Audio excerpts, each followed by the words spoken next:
I was stirring the soup when I heard Lily calling from the lounge. "Mum, I want to go to the seaside. I want to feel the wind." I set the spoon down and wiped my hands. "Lily, the coast is miles away and you've only just come out of hospital. Let's have lunch first, then we can go for a walk in the park, all right?" Before I could finish, a sharp crash echoed through the house. Her water glass had shattered on the hardwood floor. I said I want to go to the seaside. I glanced at her. Her eyes were fierce, her jaw clenched. I kept my tone even. "Darling, they said it might rain. Let's plan something else." But she wasn't listening. A pillow flew from the sofa and hit me square in the chest. My shoulders dropped in silent resignation. "Fine. Just give me 10 more minutes. I'll finish the food and we'll head out." Satisfied, Lily sat still, sulking quietly. I rushed through lunch preparations, then helped her into the taxi. The driver, a kind older man, got out and gently lifted her wheelchair into the boot. He made sure she was settled before setting off. The moment we stepped out onto the promenade, the sun glared fiercely down. Lily narrowed her eyes at me with a bitter smile. "Rain, was it? Looks like a fine day to me." I swallowed my irritation. The salty breeze carried the thick scent of the sea, but the tranquility didn't last. The sky turned, quickly and without warning. A single rumble of thunder was followed by a sudden downpour. I opened the umbrella and held it above her head. The wind whipped the rain into our faces, sharp as needles. I took off my coat and wrapped it around her, shielding her trembling legs. "Hold on," I said as I pushed her as quickly as I could towards shelter. We reached a small convenience shop, drenched to the bone. I ducked inside and grabbed 2 towels. The shopkeeper handed me 2 paper cups of coffee with a sympathetic smile. As I dabbed Lily's cheeks dry, she burst out, her voice loud and cutting. "What kind of place is this? I want to go home. Right now." Her voice pierced the room. Heads turned. I crouched beside her, whispering softly, trying to calm her, but she kept shouting. My phone rang out in my pocket. I had called Richard 6 times already. No answer. By the time the rain had stopped, I was soaked and shivering. I wheeled Lily out and hailed another cab. My patience was gone, but I held back the flood building inside. Back home, the scent of beer and pizza greeted us first. The television blared the familiar tune of a football match. Richard was sprawled across the sofa, cans littered at his feet. "Why didn't you answer my calls?" I asked. But Lily was quicker. She rolled towards him, her voice trembling. "Richard, she left me in the rain. She didn't want to take me out." I opened my mouth to protest, but Richard silenced me with a glare. Then, without a word, he wheeled her into the bedroom and closed the door. I stood alone in the living room. Cold. Wet. And furious. And I hadn't even seen the worst of it yet. I sat on the edge of the bed, still soaked through. My hands trembled, but not from the cold. Richard had not only ignored my calls, he had chosen to believe Lily's twisted story without even looking at me. It had not always been like this. A month ago, when Lily had fallen at her cottage in Cornwall, her spine had fractured. The doctor had warned it would take a year before she could walk again, if ever. Richard and I had agreed to bring her into our home in Kent so she could recover with proper care. I had even taken extended leave from work. What I didn't realize was that I wasn't bringing Lily into our home, I was stepping into hers. From the moment she arrived, nothing I did was good enough. The tea was too weak. The bed too soft. The water too hot. She pointed out every flaw with the sharpness of someone who enjoyed causing discomfort. I told myself to be patient, for Richard's sake, for the sake of our daughter, Sophie. But that patience had started to rot. That night, after changing into dry clothes and checking on Sophie, I returned to the kitchen. The washing machine sat untouched. The pile of laundry I'd asked Richard to deal with earlier was still there, and now the machine had overflowed. Water soaked the floor. Socks and knickers floated like wreckage on a sinking ship. I stormed into the lounge. Richard looked up from the football, puzzled. I could barely contain myself. "Didn't I ask you to put the laundry on? You didn't lift a finger." "The machine's flooded. It's a mess." He shrugged as though it were nothing. "I was going to. Must have broken down." "For 10 years, I snapped, you've done the bare minimum. I ask you once, twice, 3 times to do the simplest thing." He blinked at me, confused. I didn't know who to call to fix it. I pulled the repairman's card from the fridge and booked the appointment myself. At dinner, Lily kept up her usual performance. The chicken was dry. The potatoes too mushy. Her voice grated. I clenched my fists under the table. But before I could react, Sophie put down her fork. "Mum's cooking is the best in the world," she said softly. "I love her dinners." The room fell into silence. Even Lily stopped chewing. Her expression faltered, her mouth twitched slightly, and she stared at her plate without another word. After dinner, Sophie pulled me into the study. I thought she wanted help with her homework. Instead, she asked quietly, "Mum, is Daddy and Grandma bullying you?"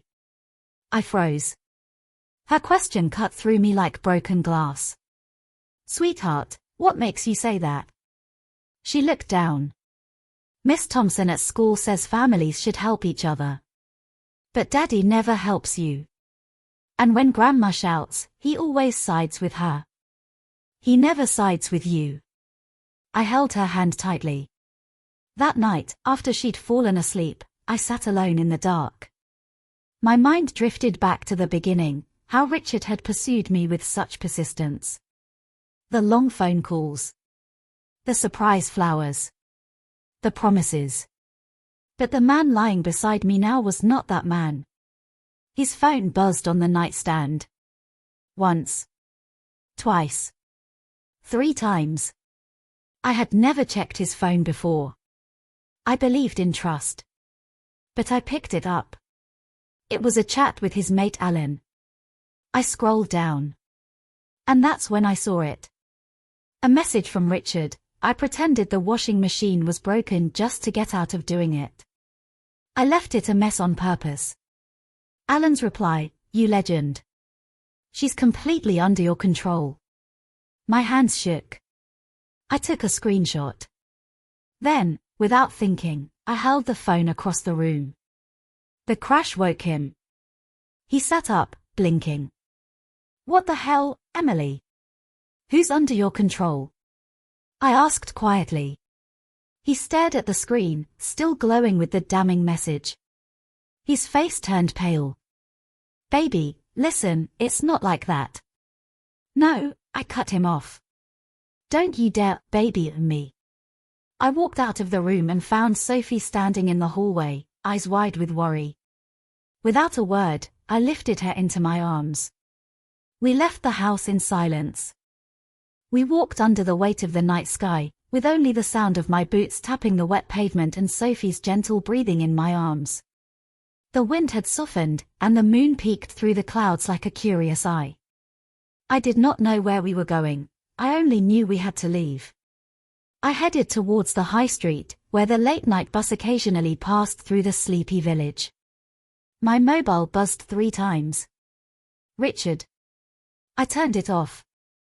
As we waited at the bus stop, Sophie rested her head against my shoulder. "Mum," she whispered, "where are we going?" I hesitated. "To somewhere warm, my love. Somewhere safe." The bus didn't come. A car passed slowly. Then another.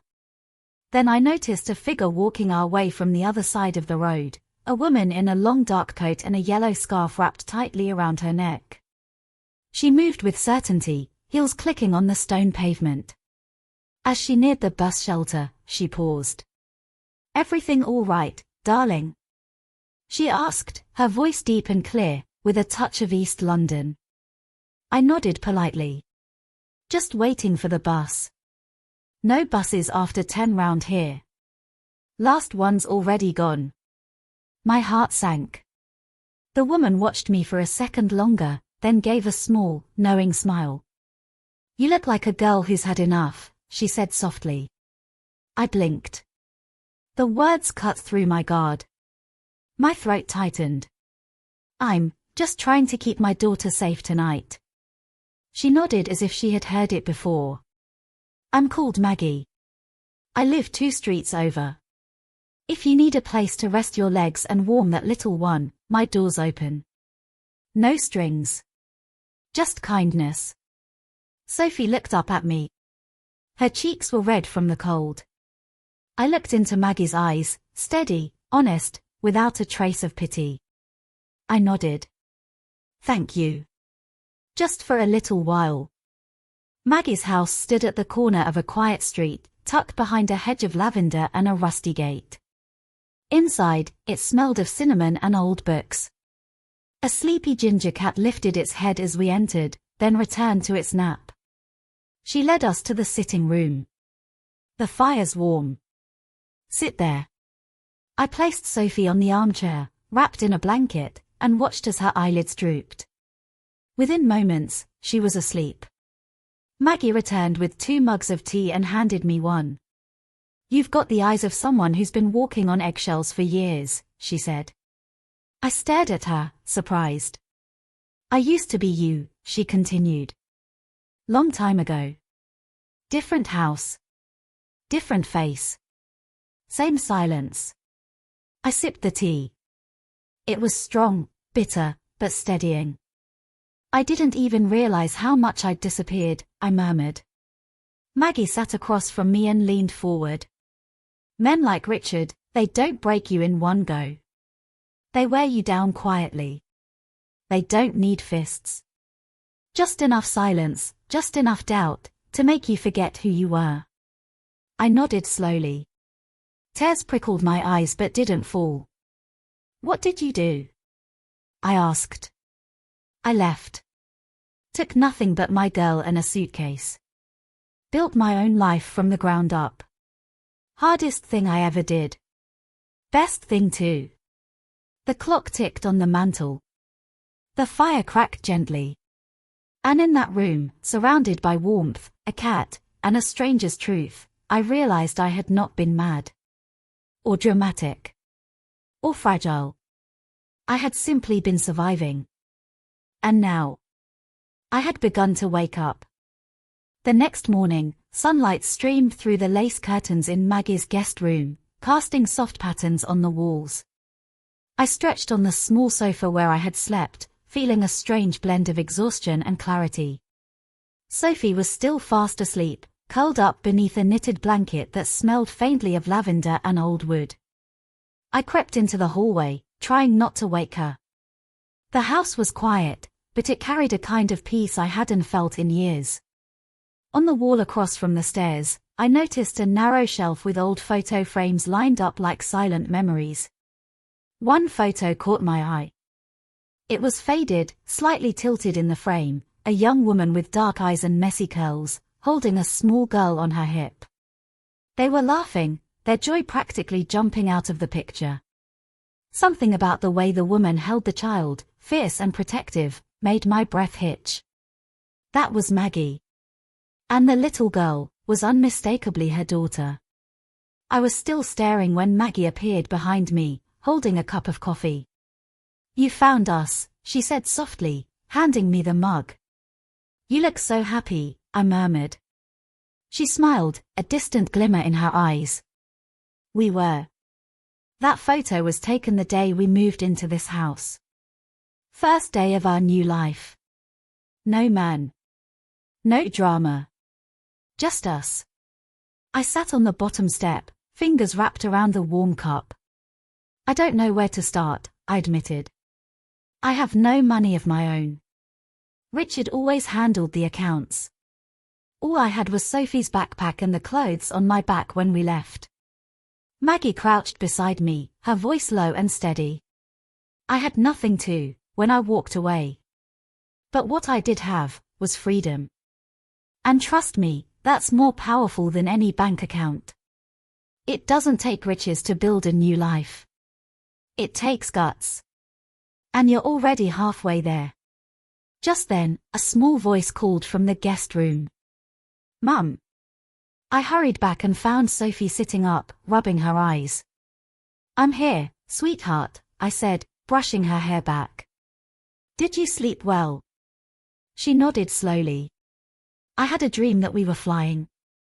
I smiled and kissed her forehead. Maybe we are. Later that morning, as we shared toast in Maggie's sunny kitchen, she leaned across the table and said, You need to go back to the house, love. I froze. Why would I ever? Because your life is still in there. Your documents. Sophie's school things. Whatever little is still yours, you should take it. Leave nothing behind, not even your silence. I stared at her, my stomach tight. You don't have to confront anyone, she added.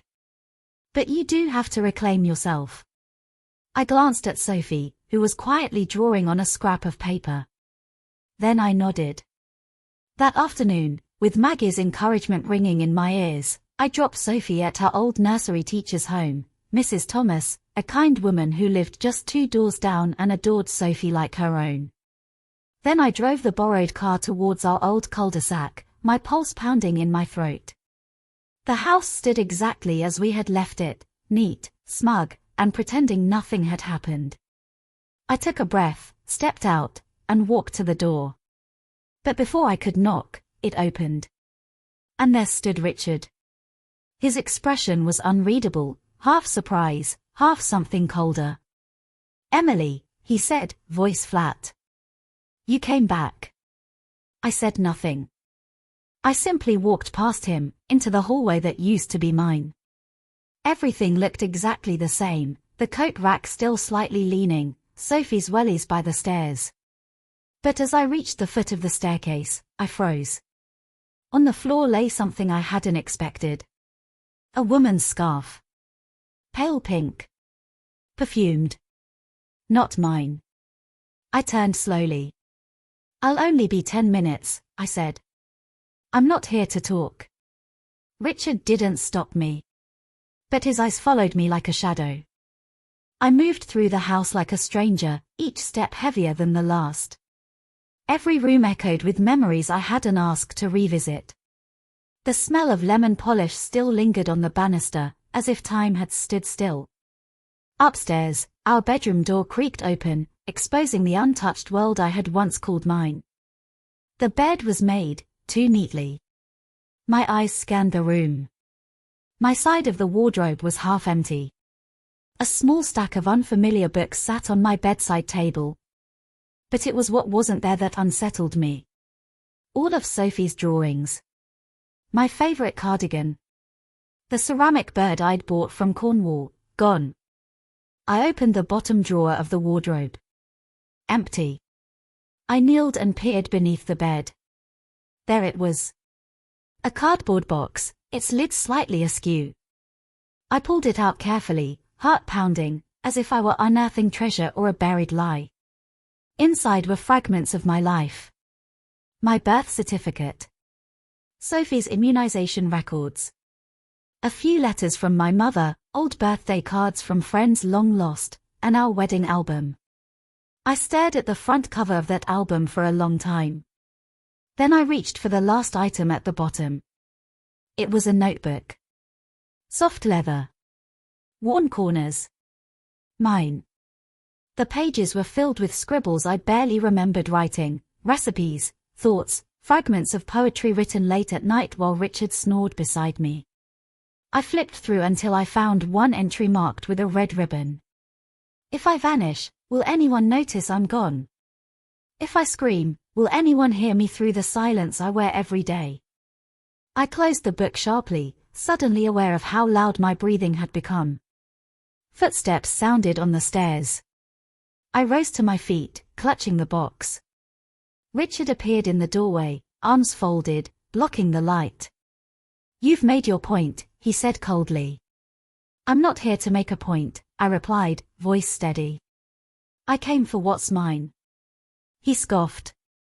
Everything you have was given by me. I met his eyes. Not everything. For the first time, he looked unsure. His stance faltered. You could come back, he said quietly. We could make it work. For Sophie. I almost laughed. Make it work. I stepped forward, box in my arms. You erased me. Slowly. Quietly. Until I didn't recognize myself in the mirror. He said nothing. I walked past him, my footsteps purposeful. At the top of the stairs, I paused and turned. You always said I was lucky to have you, I whispered. But it turns out, you were lucky I stayed as long as I did. Then I descended the stairs, each step releasing a part of me I didn't know I still carried. As I reached the front door, I heard something fall upstairs. A photo frame, maybe. Or a glass. But I didn't turn back. I walked out into the sunlight with the box, with my name, with everything that still belonged to me. And I didn't lock the door behind me. The wind in Brighton had turned sharp as the summer faded. That afternoon, as I waited outside the school gates, I noticed something off about Sophie.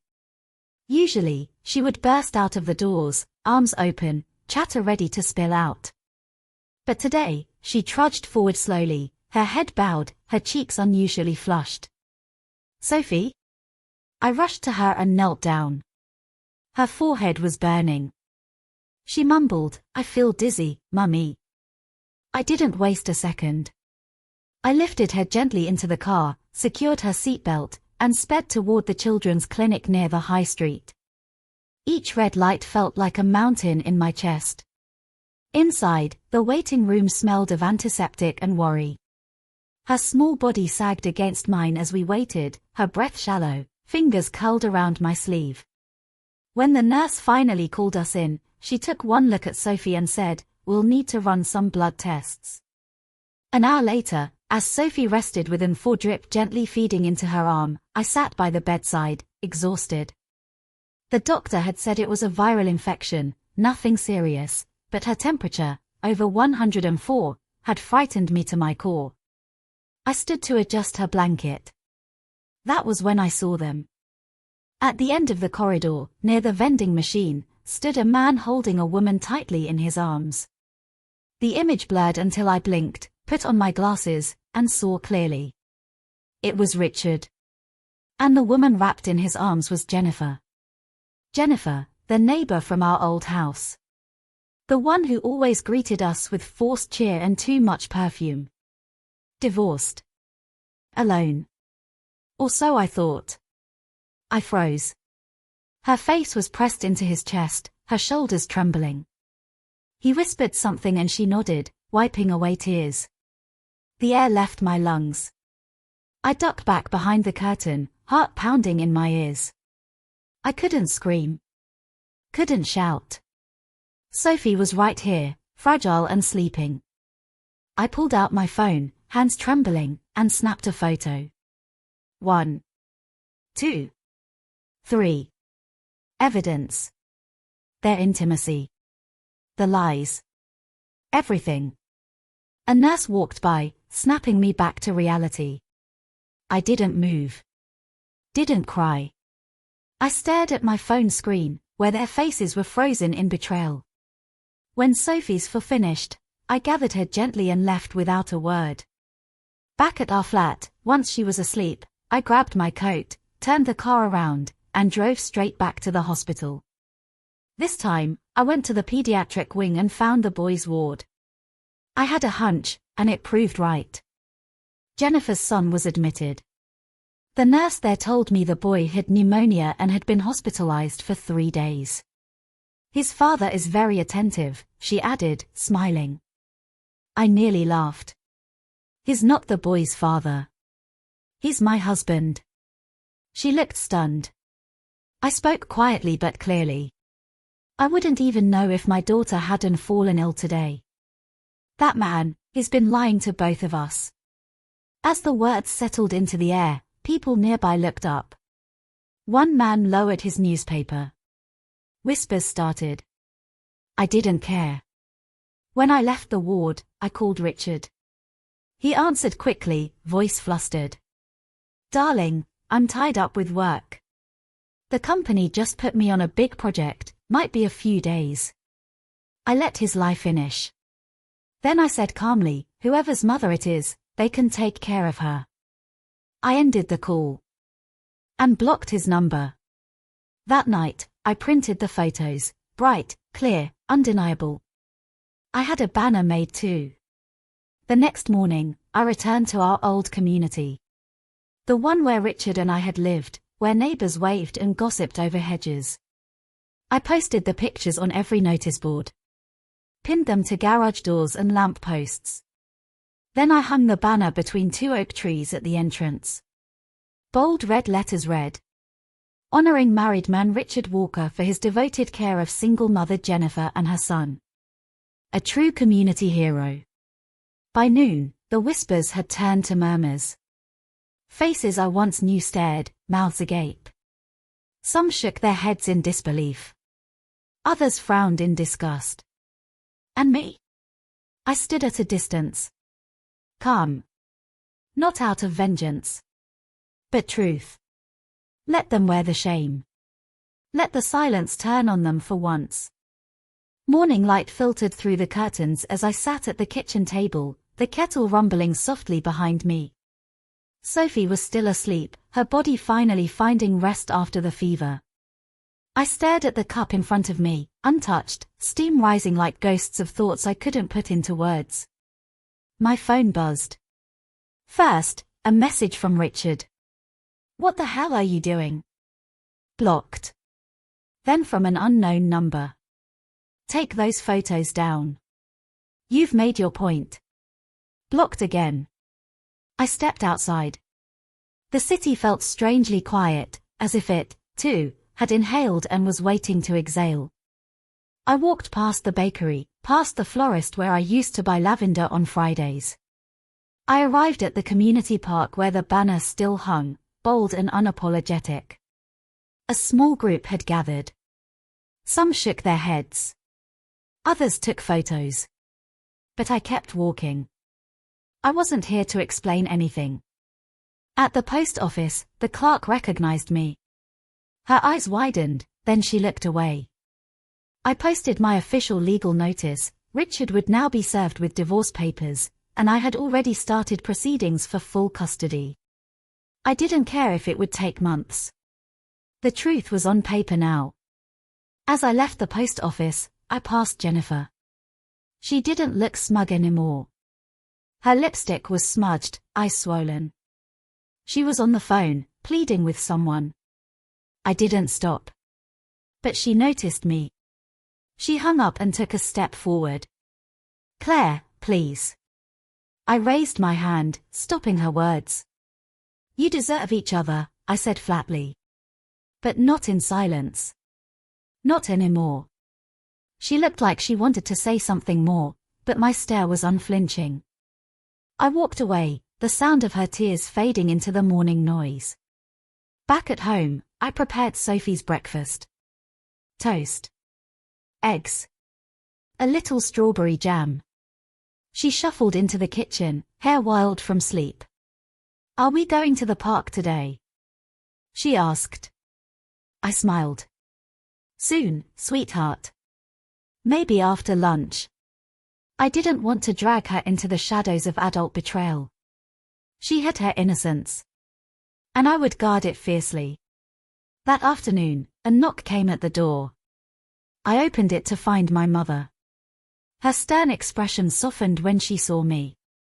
She wrapped me in a tight embrace without a word. I saw the banner, she whispered. Good. She didn't need to say more. Later that day, Richard's mother called. I considered ignoring it. But then, curiosity got the better of me. When I answered, her voice was low, uncertain.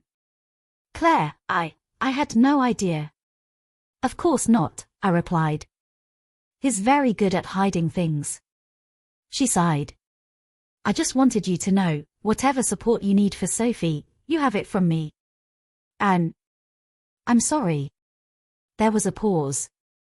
I raised him better than this. I didn't respond. She continued, he's not at my house. He went to stay with a mate in London. Said he needed time to clear his head. Typical. The coward couldn't even face the consequences. Thank you for calling, I said politely. Then ended the call. That night, I received an email. Subject, from one mother to another. It was from a woman named Lydia. She lived 2 streets over from our old place. She wrote, Claire, I just wanted to say thank you. I thought I was alone. My husband cheated, and no one believed me. They said I was bitter. Seeing your courage gave me mine back. I replied simply. You were never alone.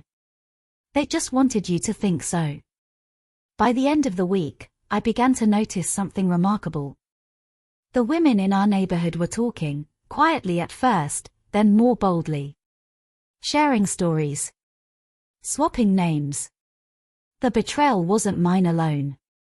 The shame was no longer mine to carry. I had handed it back to where it belonged. And I would never pick it up again. Weeks passed.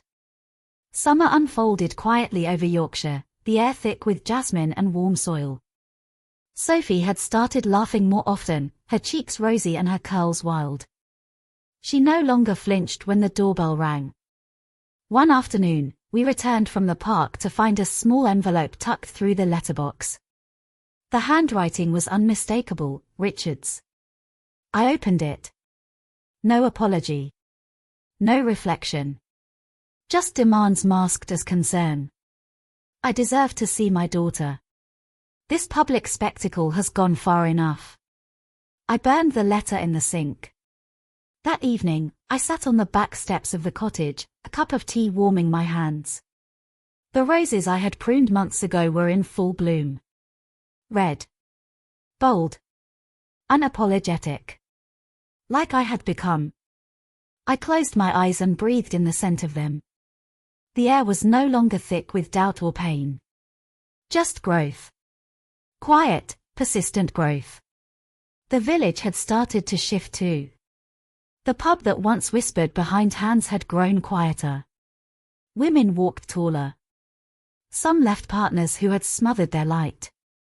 Some returned to work. Others simply spoke up. And they nodded to me when we passed in the market. Not out of pity, but recognition. On a Saturday morning, Sophie was invited to a birthday party in the next village. I hesitated, old habits of worry returning, but she looked up at me with those bright, expectant eyes. She'll be safe, I told myself.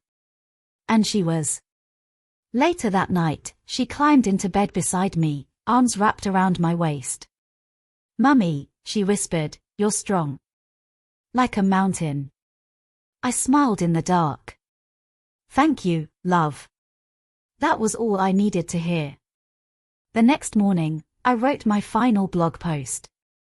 To the woman who thinks no one will believe her, they will. Maybe not right away. But truth echoes. And you're not alone. I clicked publish. Then I closed the laptop, stood, and opened the window wide. A gentle breeze blew in, carrying the scent of soil and tea and late-blooming honeysuckle. The garden had come back to life. And so had I.